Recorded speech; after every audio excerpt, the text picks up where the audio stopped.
Alright, here we go. Ow. Ugh.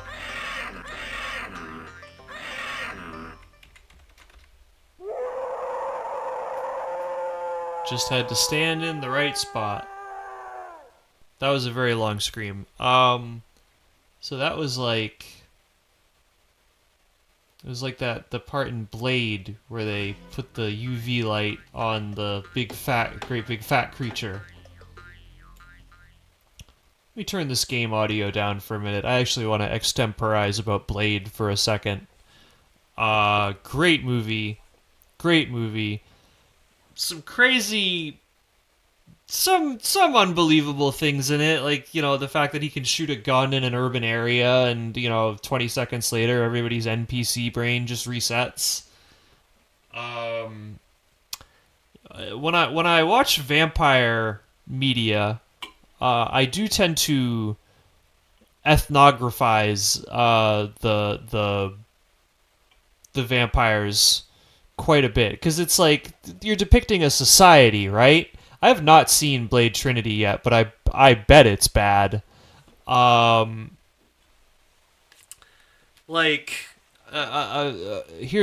gonna hold on. Let's do a digression on our digression to talk about another movie, Doctor Sleep. What a piece of shit movie. What a horrible fucking movie that was. I watched the director's cut, and here's the problem with Doctor Sleep as a narrative. From the very moment the villains appear, they're getting their asses kicked, and I don't think there's one confrontation in that whole movie between them and the child prodigy where there's like real peril, like ever. I think the most peril is the fact that like they attack her father at home, and that's it. That's what makes it not work narratively. What makes it not work? It was a one and done for me too. This is just, it was, the director's cut is like 2.5 hours long, so I had a lot of time to sit and think about this. So vampires, right? Like, what is the vampire? It's an undying thing that persists, and what does it do while it persists? It accrues power on this world over its chattels.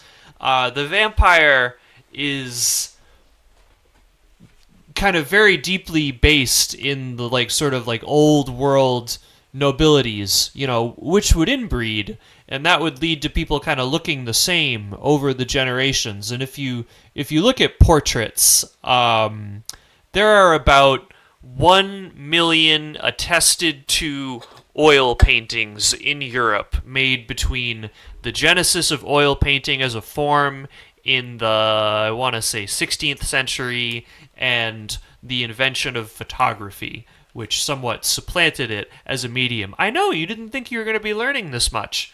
Well, many of those paintings, here's the thing about those oil paintings.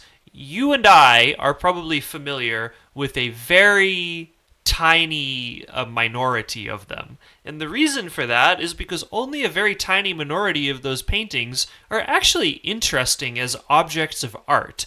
Most of them are much more, when they were made as physical objects. And the point of the physical object was for it to hang somewhere.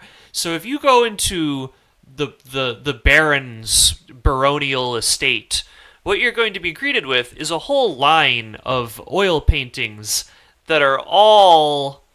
Actually, Dolphin, Objet d'Art specifically refers to, like, a little brass statue of a naked lady.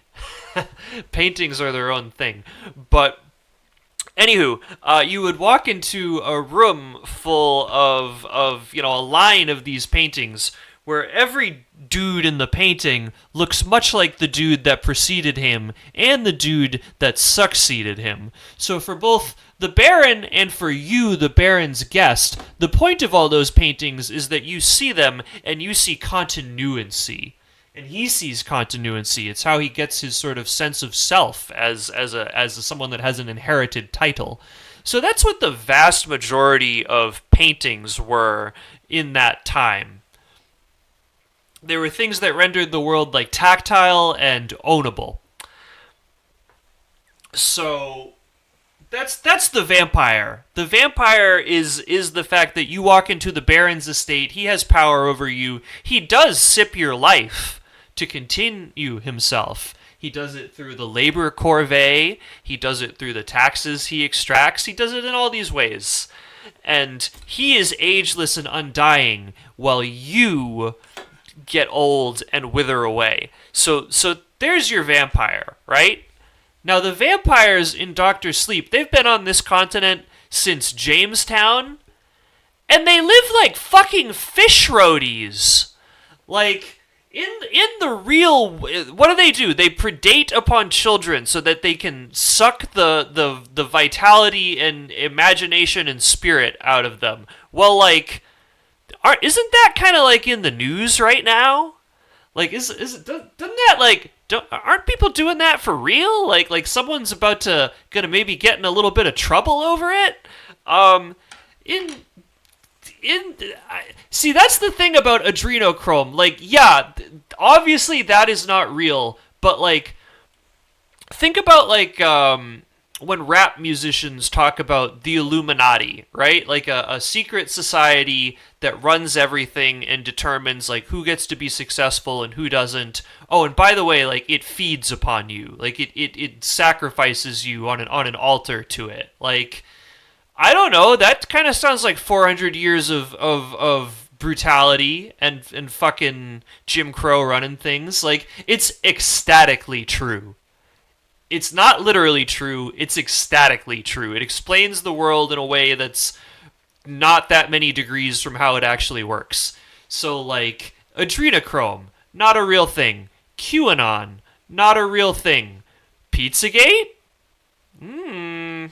Same guy did own two buildings next to each other.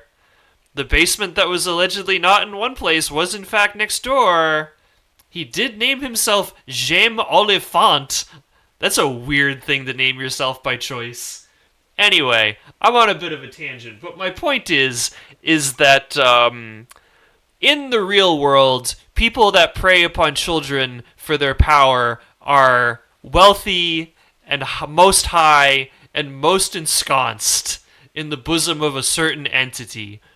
However, in this film, like I said, these people live like fucking fish roadies, and they've had 400 years to set themselves up. Like, what have you guys been doing?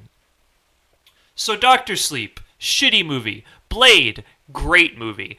But when I think about ethnographizing the vampires in Blade, it kind of makes sense that like the purebloods that have been around forever are kind of interested in being like old and continental looking and being very staid and reading their scripts, while the turned vampires, they really want to listen to deep house. They really want to listen to acid house in an abattoir that's also just being used for commerce. They lack culture. And one thing that fucking annoys me when I watch vampire stuff is I think about, like, these guys are hundreds of years old, 1,000 years old, and they want to look like, they want to style themselves like they're on Friends, like they want to keep up with trends. I'm 34 and I don't want to keep up with what people 10 years younger than me are doing. I don't care. Like, to think that someone who is 400 or 500 years old is going to be astonished by, like, acid house and dancing in the club and taking MDMA, a drug that makes you love everyone? No fucking thanks. So that was my problem with Blade. And Blade 2, which was in almost every regard an inferior film to Blade, because it's doing that stupid, like, here's a posse. Here's a bunch of fucking characters that you're not going to give two shits about them. It's no Nightbreed, I'll say that. But Blade 2, one thing that I did appreciate about the Vampire Society is that because he's in like Europe and because they're showing him the real old world shit, the part when they go into the Vampire Club and are like, you're gonna see some crazy stuff, they're not dancing to acid jazz. They're doing like Hellraiser, like taste our pleasure stuff to each other. I appreciated that about it. Not because I inherently enjoy seeing that kind of thing, but because I like that it implies that in the hundreds of years they've been around, they have in fact had to like go to some harder shit to enjoy themselves. Thank you. I really wanted to get that off my chest about Blade and Blade 2. We can return to the video game now.